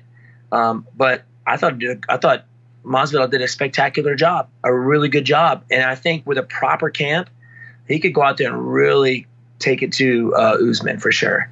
But I knew Usman was going to go out there and kind of do what does what he does best. Went out there and grinded him out. But I was surprised for both of them. Usman did exactly what I thought he was going to do. And Masvidal surprised me with how well he defended the takedown. So since then, we got Covington versus Woodley next week. We got Usman versus Burns at the end of the year. We got Masvidal Diaz 2 likely to happen in January. So there's a lot going on. But one piece of business. I wanted the Masvidal fight. If he won, he's got that power. He could have still just called for it. Win. I was just hoping just for like an upset, just something crazy, another flying knee. But no, it didn't happen. But you know what? I'm not giving hopes up. As of right now, I'm opponentless. I hear Nick Diaz wants to come back. I just threw out there, hey, Nick. Nick. Let's break it down. I welcome you back to the welterweight division with open arms, sir. I would love to, in the nicest way possible, the NMF way, right? And then you got, Leon Edwards, who I think is the scariest dude in the division. I don't care what people are saying. The guy has improved so much with his takedown, his jiu-jitsu. He's out grappling grapplers. You saw what he did to RDA, and he also did the same thing to Vicente Luque. He came into the UFC as striker, and he's a great striker at that. He just gets better every day, and that's a scary guy. You know what I'm saying? He can knock you out. He can take you down as well. So, and those are the fights that I like. I like to fight those kind of guys because it lets me know where I'm at. right? And I love the whole game of trying to figure somebody like that out. Same thing with Rory McDonald. So I think Leon Edwards would be a great fight too. I know he's got his eyes set on the title, which I think he rightfully deserves. You know, he's got more wins than just about anybody in the top 5. You know, back to back. I mean, he's on that crazy winning streak. But I know he's looking for that. I know he wants the Masvidal fight. And you know, I think everybody's got beef with Masvidal except for me. I love Masvidal. I love that guy. But you know, the 3-piece and a soda, you know, he pieced him up with. I know that would be a money fight for sure. But I don't have a fight. He ain't got a fight. Let's make it happen. Nick, I know you want to come back. I'll be ready for November. Let's make it happen. So, and it's kind of up in the air with Nick. I know he said a few years back, or you know, I think a year or two ago, that he was going to come back, but he never did. So, I know we did an interview with Arohwani, who said he would never come back. You know, led everybody to believe that he's probably never going to come back. But we'll see. I don't know why he would do that weight cut, but he looked great, 175.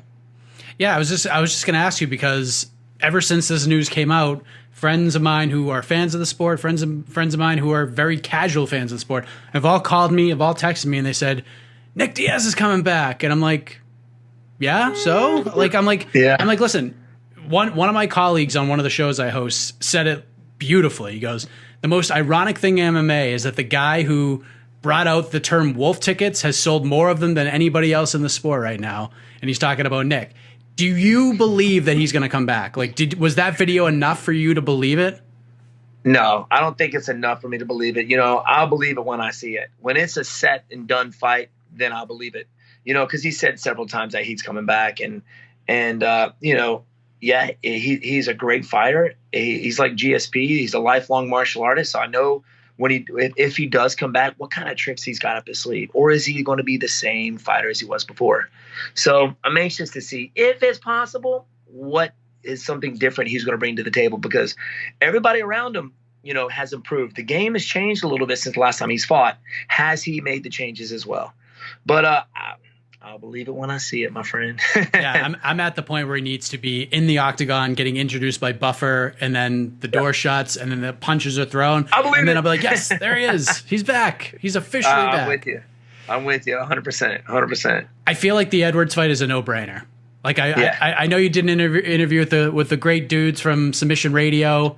It seemed like you took a different approach kind of in that conversation, but I feel like you and Leon is the fight to make, and I think he kind of agrees with that too. The only other option for Leon is that he waits for Usman versus Burns, but I mean, that could be like March, April of next year. I don't think he wants to wait that long. I don't think so either. But either way, you know, it's like to the point of where, hey, and I'm kind of been in that situation too. I am right here. I'm this close of winning the title, right? Do I take another fight and possibly lose, right? That will take that chance away. So I know where he's kind of coming from and kind of frustrated. If he does want to fight somebody, he wants a money fight, which is why I think he's calling out Masvidal. Masvidal is like the bee's knees right now. You know, she is. I didn't say it. I didn't say it. You thought I was going to say it. You thought I was going to say it. I got you. You did. But, you know, he's the bee's knees right now, and everybody wants to fight him, which is understandable. The guy's been in the game for a long time, and he's busting heads. So, I don't understand that. I know it doesn't make sense for Masvidal to fight Nick again. I mean, Nate, I thought he destroyed Nate. You know, I thought it was a good stoppage. You know, I think if it went on any longer, Masvidal was going to just knock him out cold. You know, I don't understand why they would make that happen again, because he just hands down just dominated him. Yeah, I agree. I can't believe Leon Edwards versus Masvidal hasn't been booked already. I mean, at this point, like, how can you even sell? Like, you could show the video of the 3-piece in the soda, but I feel like so much time has passed at this point that like you almost have to run it back again in a locker room somewhere around the world to bring that back out. You know? Exactly. But he's like right there, so I kind of understand where he's coming from. But you know what? If he wants to stay fresh, if he wants another fight between now and then, I'm here. I'm here, Leon Edwards. If you want to do it, let's do it. I know we're managed by the same management company and things like that, but you know, I respect the guy. I think I've met him maybe one time. I don't think we've ever actually talked to each other, to be honest with you. But super high level fighter. I like the guy, to be honest with you. I like the guy. And everybody that I've talked to in a management company, has nothing but good things to say. But yeah, man, if he's looking for a fight, I'm here waiting at the gym at Upstate Karate in South Carolina in my meditative position, waiting. Phone's on. The phone is on. Yeah. So a few more things. I know Covington versus Woodley's coming up next weekend in Vegas. Tyron's been in a slump, but if there's any fight that this guy's going to get motivated for, it's going to be this one. And from everything that I've heard, Tyron looks like the old Tyron. He looks really good. He brought Masvidal out to St. Louis to help him out. Yes, I was about to say that. We haven't seen anything from Colby's side. Like, since this fight was official, he's keeping things quiet. He's keeping things underground. It's an interesting matchup. You've been in there with Tyron for almost an hour in your career. Like, what do you think of this fight? I am really excited. I'm ready to see my man Tyron Woodley go out there and finish this guy. You got the guys you love to like, and you got your guys you love to hate in the sport. And I think Colby Covington, he's made it himself to be the unlikable guy. Right. It was the whole beef of the gyms that he was going to. Him and Masvidal were friends. Now they don't like each other. Now you got Masvidal, the BMF, going up to help Tyron finish Colby Covington.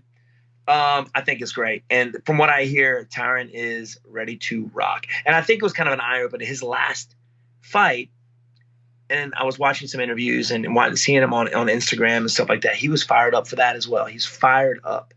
And when he went out there, and I think he took that shot in the first round, he kind of went downhill from there. But I think he's rekindled that flame a little bit. And like I said, if you're going to get motivated for a fight, it's going to be a guy like Colby Covington. So I'm excited to see it. I'm rooting for my man Tyron Woodley. He's 38 years old. He's a year older than me. And that kind of motivates me. Hey, I'm a young 37-year-old. I can still fight the best of them. I'm still improving every day, and I know he is too. So that's who I'm rooting for. I think it's going to be a fun fight. There's going to be some smack, I think, in the octagon, outside the octagon, whatever. But I'm excited for it, for sure. It's going to be a fun fight weekend. I like hearing you say young 37-year-old because right here with you, buddy. Right here with you. Are you 37? 37. February of 1983, bro. Booyah. So we're close, right? Your February birthday too, right? February 11th, yeah. You're a day older than me. Shut up. You're February 10th. 12th. What? February 12th. Yep, you're a day older than me. I mean 12, excuse me, 12. Yeah, kindred spirits in so many ways. Yeah, let's go. High five. Boom. One other name I want to get your opinion on is Khamzat Chimaev, because we haven't heard much from him since Fight Island. How do you say that again? How do you say it? Khamzat Chimaev. Khamzat, okay. Pushing him like crazy. And I know he's got, 2 fights booked? He's got Meerchaert next week and then Damian Maia in November. Wow. I mean, this dude, hey, bro, the way he was out there finished course, I don't know who the guys he was fighting, but the dude's tough, man. He's like a 170 Khabib, right? He's just a grinder. I would love to see how he's going to do against some of the top tier guys, right? Yeah, the UFC is pushing him, but you got to kind of be careful. Yeah, he's very confident, which he's a young guy, and that confidence comes with it. But you also got to look back. These guys are, the UFC can push you a little too fast, and if you're not careful, you could go out there and have that confidence. Next thing you know, with somebody with some really good experience, can put you away. I think the fight with him and Damian Maia was going to be very interesting. 2 grapplers. Yeah, Damian Maia's a lot older, and I think he's kind of coming down from where he was before, kind of working his way. I think he's got 1 fight maybe left on his contract, I think. Yeah. I'm not sure. 1 fight, and this is it. So hopefully, he'll go out there and we'll see the best of Damian Maia of his last fight. But Khamzat is a tough dude. I don't remember going back and watching his striking. I think he's kind of like Khabib. He uses strikes for the wrestling, right? He uses it to grind his guys out. But interesting to see how he's going to do with these top tier guys, and it's interesting to see how fast the UFC is pushing and how hard they're pushing this guy. So definitely a tough dude, a guy you got to keep your eyes on for sure. Yeah, somebody like me especially, Yeah, absolutely. The Meerchaert fight's super interesting because Meerchaert's got like almost 50 fights in his career. He's a tough out. Tough out, man. And how old is he? 30s, in his 30s, low 30s. He's just been super active over the years. And he's from what, Russia? Meerchaert is he's like a Wisconsin guy. He's Wisconsin guy. He's in St. Louis right now with Woodley. They're finishing up camp together because they're both like Rufus Sport guys. Okay, cool. Okay, yeah, man, I'm 50 fights. That's ridiculous. 50 MMA fights? He's got 40. This will be his 45th or 46th fight coming up. Man, to have that, I mean, that's a lot of MMA fights right there. You know, I came in the game fairly late. I know how brutal this game is. He must be a really just durable guy. You know, maybe he's dense. I don't know. But I feel like I'm falling apart sometimes. You know what I mean? I translate, my hip, my collarbone. You know, but hey, man, good for him, dude. I'm glad to see him. Hopefully goes out there and makes the guy work, you know, just makes him work. Make him think twice and kind of humble him a little bit. I like to see guys with confidence, but not over the top confidence, you know, and you like to see those guys get humbled a little bit, but can't take this guy lightly. No. Last thing before I let you go, you give me a few more minutes than I asked you for. I appreciate that very much. Friend. How hard did you laugh when you saw that, think 2020 has been hard for you. Look what it's done for Wonderboy. And it was a picture of a crying Ellen. Bro, I laughed so hard. For a there, I did the double take. I'm like, what? Wait, that's not me? What the? I thought it was me for a second, like a terrible picture. I laughed so hard, man. And then I reposted it and it got crazy. It was hilarious, man. I think it went viral there for a second. But yeah, I laughed so hard. Because, you know, it's funny because it's kind of, I mean, if you look at it like this, it maybe look like me, but my gosh, Ellen DeGeneres, I thought it was hilarious. Whoever put that together, I need to like high five them or something. I thought it was funny, man. Virtual high five if you're watching right now. Yeah, virtual high five if you're watching. Oh, by the way, where can we find all of your wonderful YouTube videos? Oh my goodness, yes, check it out. And we got some really cool ones coming up. I did one last week. It was UFC fighter against a taser.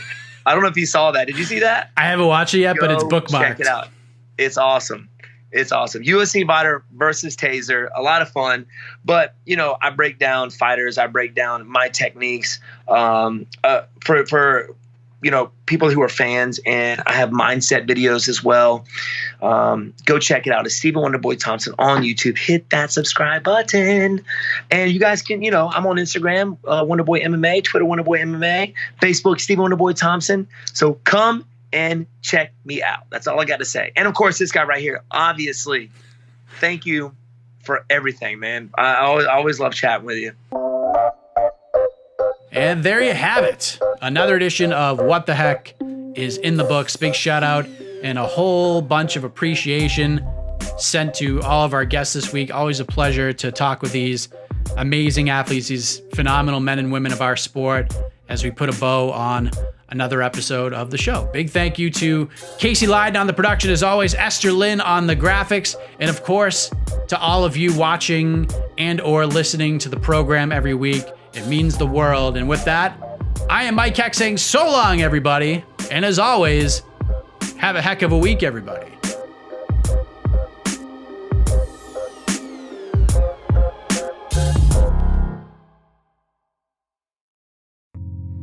You're listening to the Vox Media Podcast Network.